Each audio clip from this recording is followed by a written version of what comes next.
Welcome. Here's everything you need to know about Tennessee offensive tackle Darnell Wright. Playing left tackle against Georgia in 2021, down block against Jordan Davis. And this play just kind of gives you some perspective about how massive of a human he is. Over 6'5", according to Senior Bowl measurements, 342 pounds, and over 34-inch arms. Gets good movement in the run game, asset on the goal line. But one of the best things that he does in the run game is working on like a 30-degree plane or down the line of scrimmage. So this way he can kind of, in this play, you're going to see a combo block on the first level, comes off, and you see just the display of power when he gets on opponent's edges. And that's a common theme when he's either uncovered in pass protection or in some of these scenarios where you have a little bit of sharper angles in the run game. When he can get and climb just a little bit, get on your edge a little bit different here than, one of his first level blocks, you really get a sense for how strong he is in one of his total assets, which is if you're an opponent, you have to be aware, when he's in your periphery, because like that's honestly when he's most dangerous. And he can kind of catch you if you're between stride lengths and your weight distribution, isn't on your outside leg so that you can kind of laterally anchor some of his power. You see him against Will Anderson here back in 2021.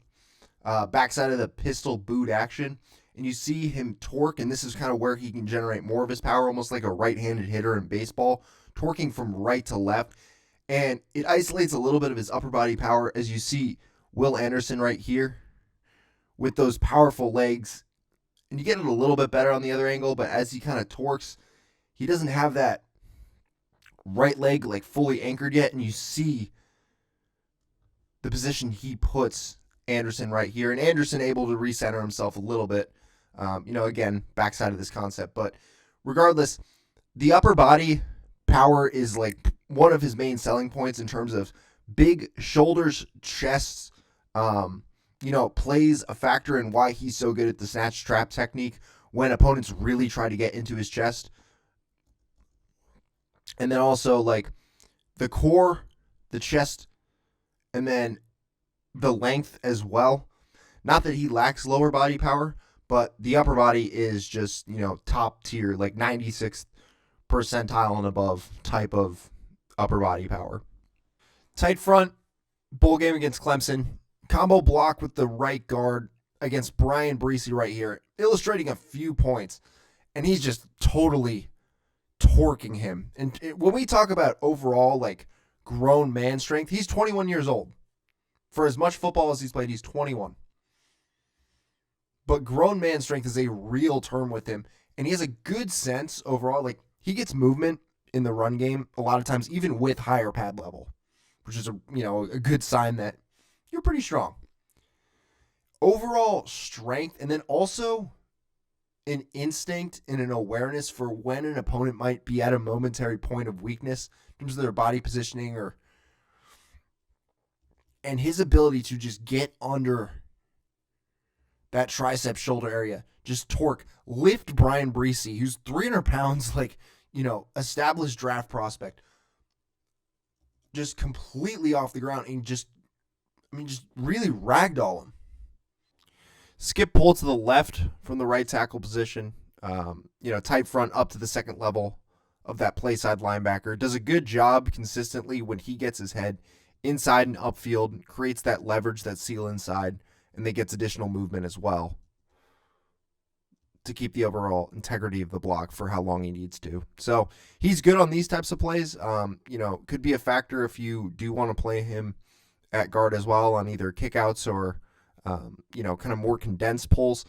He's not quite as good pulling over a larger distance or when there's kind of more post-snap opportunities, which you see sometimes in the SEC among teams that do run tight fronts just because of the possibility of who can be kind of involved in the fit where. That type of stuff, sometimes he'll miss a guy here and there, or won't kind of get to, where he needs to. But those nature of blocks are just harder to make in general. So if you kind of keep it simple with him, he's going to be able to execute these things very well and use his size and the kind of mobility that he has over a smaller-ish space overall. He's got a lot of mass in his arms, his shoulders, his chest. Obviously, he's got two. So if you just look at his overall body, more weight is up top, or apparently more weight is up top, as opposed to your average player. So this helps him in a few ways in terms of his upper body can act as a shield for different forms of direct power. And that's why partially it's hard to bull rush him.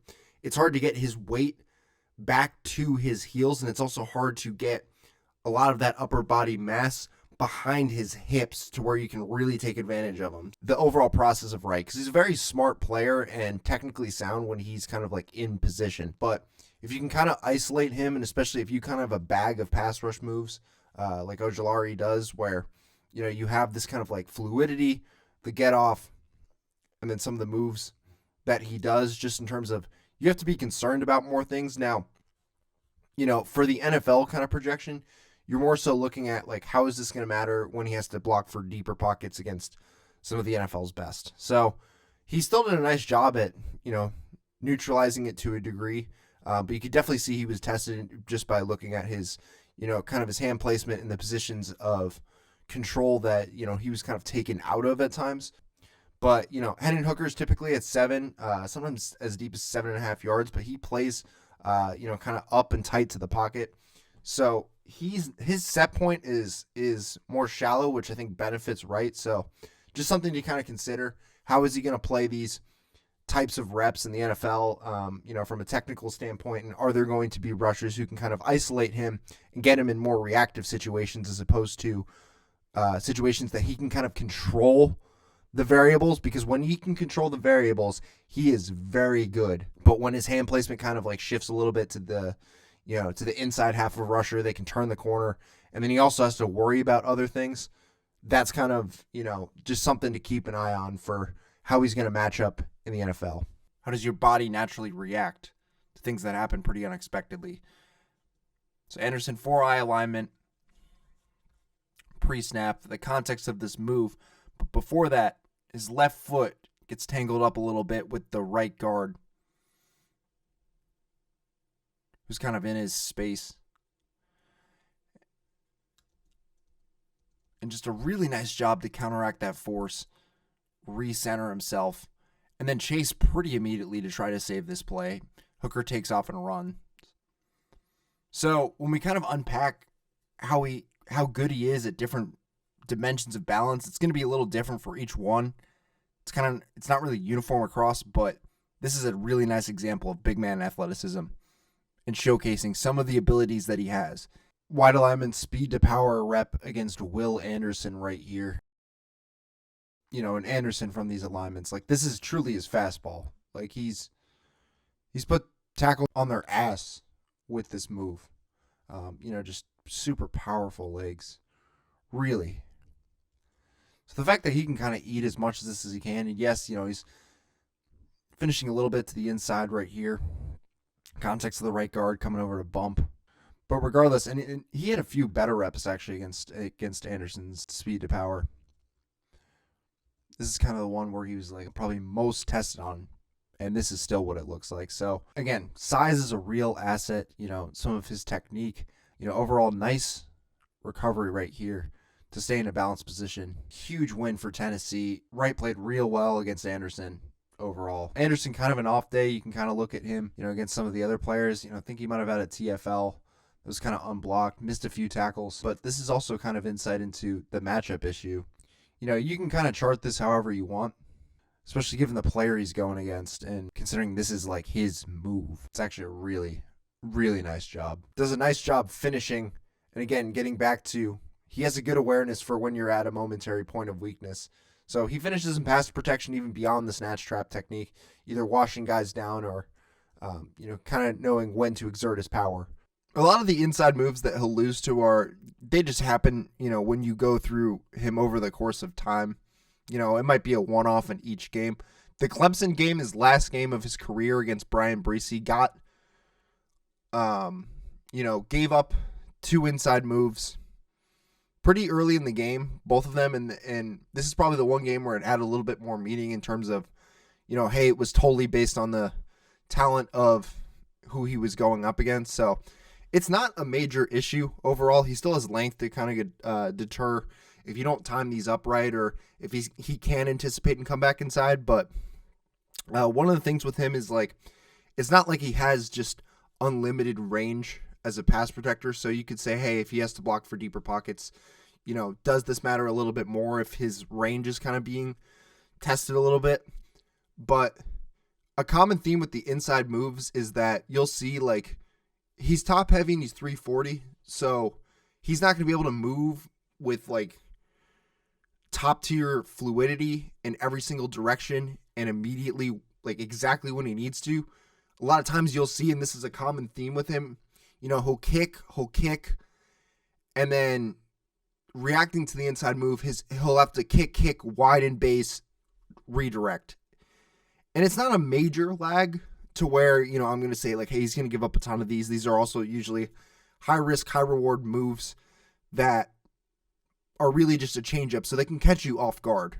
But this is kind of the one game where there is a little bit more substance to him kind of losing in this way. Sometimes if his feet are, if that outside foot is like really under him, he's got to widen that base.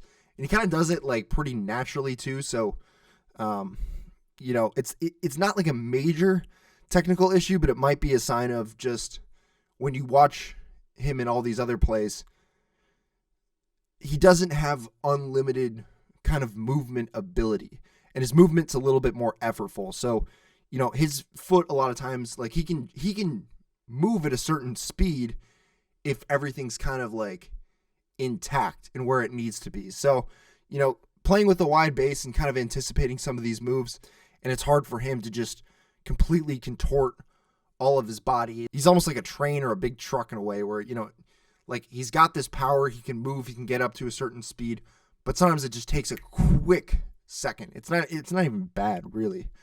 But you could say, like, hey, there's going to be certain matchup problems here and there. The only downside with him is if he can start struggling more with the inside moves, then he's probably going to be working on two planes. But he's still going to have the anchor to where you feel pretty comfortable with what he has to focus on in the NFL. Because, I think that's something you kind of learned with Tristan Wirfs. And I'm not saying this guy is Tristan Wirfs. Darnell Wright's not at that level. But what Darnell Wright is because his anchor is so strong, it allows him to kind of address, I think it's going to allow him to kind of address his issues more concisely and a little quicker. It's not that they're going to go away. It's not that he's not going to ever lose this way. Like, he probably will. But just the fact that he's so stout gives you a lot of confidence that he's going to lose in predictable ways and that his actual on-field outcomes aren't going to be as bad, even if he is giving up, a pressure or a sack here and there. The one other area with him in pass protection is if he, again, kind of gets either overextended and then in this type of position against certain types of poles, and then the archetypes of kind of these bendier players with more moves. This is Nolan Smith right here in Georgia. He's playing left tackle 2021. So, this is kind of like, it can be hard if he has to recover from here, again, especially with deeper pockets. So that's kind of the one other area that you kind of want to see how he's going to improve going into the NFL. But the very next play against Cox again, you see the weakness kind of show up in terms of facing these players with these types of traits. You can disengage that outside arm and then kind of looking at him. He's a little bit top heavy. And if you kind of look at his points of balance, it's difficult for him to recover from these positions.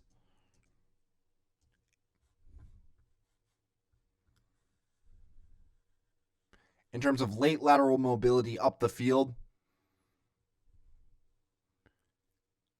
and then losing his balance a little bit here.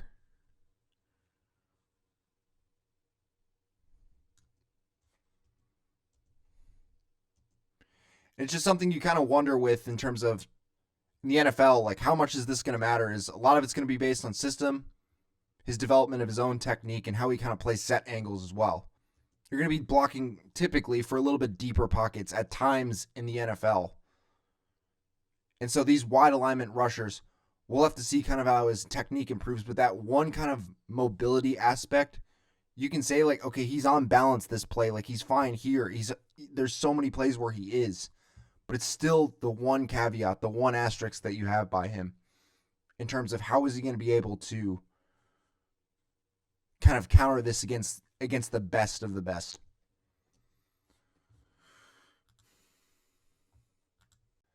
just because you see sometimes that kick foot will lag a little bit behind in some of his sets and cause some of those momentary imbalances or cause him to be a little bit behind, it does not mean he can't physically move. Because he's very urgent, quick, out of his stance.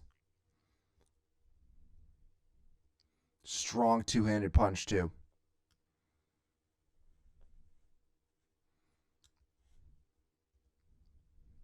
And so you'll see examples on his tape of, listen, there are those times of momentary imbalances or where he's slightly off balance. Not that he inherently has bad balance, but he can be off balance for some of the reasons we outlined in that pit example.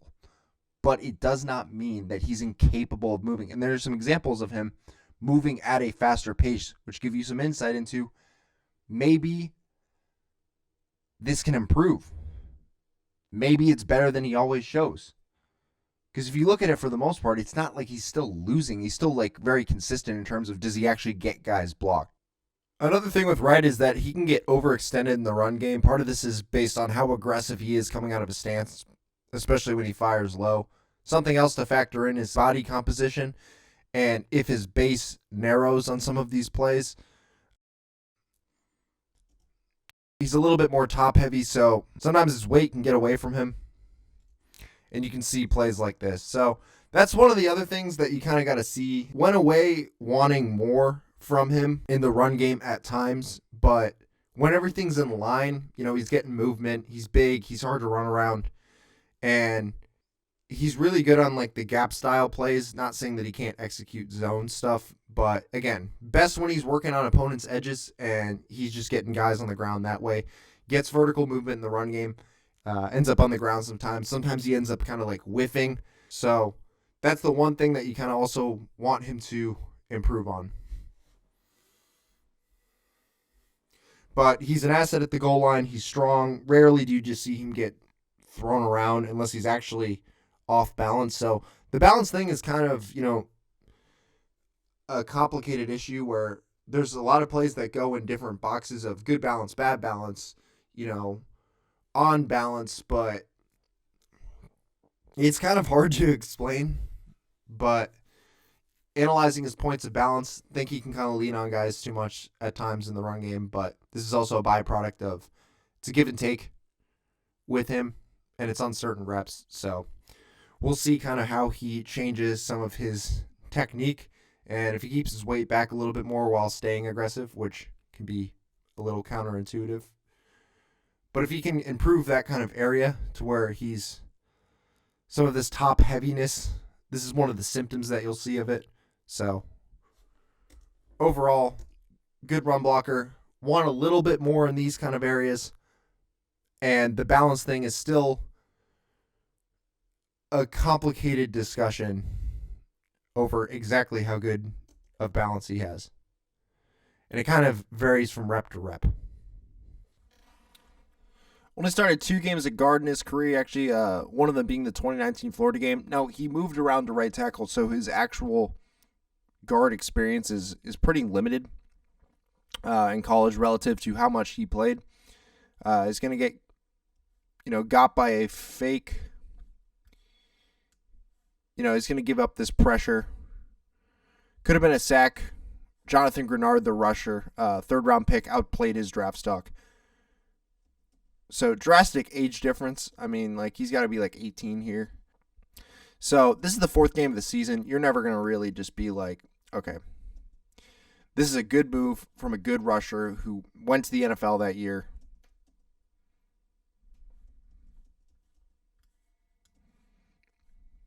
That's going to affect where you're keying, a fake counter spin, outside arc rush. That's just hard, period. But sometimes going back and looking, gives you some insight in terms of, what kind of can give him issues here and there. So Grenard, got him on an inside move a little bit later. He was kind of in and out of the game a little bit, not for long. Tennessee staff would kind of sit him down for 3 plays, moved him a little bit between right guard and right tackle. So his home's going to be at right tackle, first and foremost. And then, you'll see kind of how he fits there. But he just played a ton of football. So if you want to go back and find reps where he kind of loses a little bit more. You can go through and look, through his freshman tape, but all things considered, he really developed nicely. And, obviously it's the SEC too, and you're playing really good players. So I'm not going to harp on these things too much at all. But it just kind of gives you some insight into, what kind of can give him more problems. And it's cornering around the edge. If you can kind of, influence his punch timing or where he's keying you, or kind of get his feet to stop a little bit. So that's kind of the common theme. It just happens way, way less as you progress throughout his time. Overall, Darnell Wright is a very good right tackle prospect who actually loses in pretty predictable ways, which I think is good, especially for a sightline tackle if you have a right-handed quarterback. So one of the games we didn't really talk about, 2021 against Georgia, really good game to kind of overall look at him against different archetypes, Nolan Smith, Trayvon Walker, among some of those players. Some of his mental processing, technique at left tackle. So that's a good game if you guys want to go back and watch that one. But overall, he's going to be good, probably primarily as a right tackle in the gap scheme. Not that he can't run zone, like he does have some traits that translate to that side of the scheme. But I think if you work with him in a gap scheme, you're going to be able to take you're going to be able to take advantage of that ability to really attack opponents' edges, with some of the utilization of angles. Hand size, definitely surprisingly small. His hands spread at least. Kind of looking at him, his actual hands themselves aren't that big, but I think he just kind of has small fingers. So kind of something to keep an eye on in terms of attachment mechanisms. Sometimes he'll let guys slip out of his reach a little bit, but this could be completely not important. But yeah, the hand size thing is kind of funny. Progressed a lot during his time. I think he's mentally tough, smart, checks a lot of those boxes to where you feel like he's not, I don't even want to say high floor, like a type of profile, but I think he has a good amount of potential, could potentially be a better version of Darrell Williams. I think he's better than Cody Ford coming out.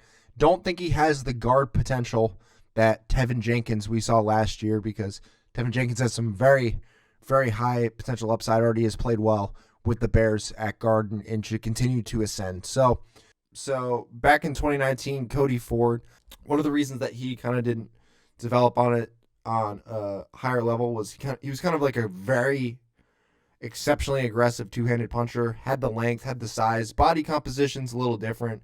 He's under 6'4" and about 330. Wouldn't be surprised if he played heavier than that. Big guy, but he was more lower body dominant. He had those thick calves and thick legs. So he's built a little different than Wright. He's a little smaller than Wright, basically the same length.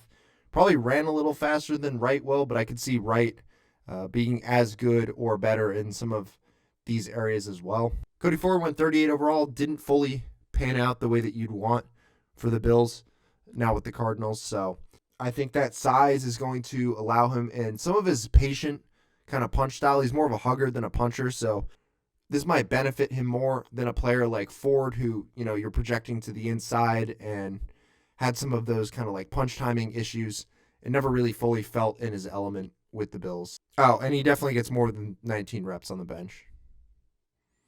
For sure. Yeah, Cody Ford also 827 3-cone. So if you're looking at better bench, better 3-cone, similar arm length, probably doesn't run as well. A good comparison for him is Darrell Williams, who was a 4th-round pick 102 in 2015 out of Oklahoma. Williams also had long arms, 35-inch arms, 5.34 in the 40. Didn't really kill it, outside of the bench press and some of these, vert, broad jump, shuttle, in terms of those measurements. But he's also a much bigger guy, similar frame, and I think Darnell Wright is a better player coming out compared to Williams. We'll see if he can have his pro career. Williams probably would have had a better pro career and a really nice projection if not for some injuries. So he's going to have to kind of work a little bit on the run game stuff as well, in terms of, not playing with too much forward tilt over extension. Sometimes he leans on guys as well in the run game. So, that kind of contributes to some of the top heaviness that you'll see from his game. But when everything's in line, the run game stuff's really good. I'm not going to fully, I don't think he's at a Tevin Jenkins level overall as a run blocker, but he may be better in pass protection. So, as a tackle specifically, so you may value him higher. So we'll kind of see how he plays. Tevin Jenkins played in the Big 12. A lot of tight fronts. Where he's just like totally killing guys. Uncovered in pass pro, and then just really hard overall. Some of the set differences compared to Tevin Jenkins, but looking back through history, there's a lot of guys who go top 50 that he's just purely better than. Overall, I got a mid-2 on him, which kind of means in an ideal world, you take him in the middle of the second round, but we don't live in an ideal world, which is, for me, a favorable grade. I'm usually stingy with pure round 1 grades. So, he's definitely good, and if you get him, I would be pretty happy. Just know that he's just probably, he's towards the top of the list in terms of if he's just probably going to be a useful lineman for you in some capacity, which has value at a certain point for sure. So, yeah. Thank you guys for watching. If you like this video, give it a thumbs up and subscribe for more NFL draft content.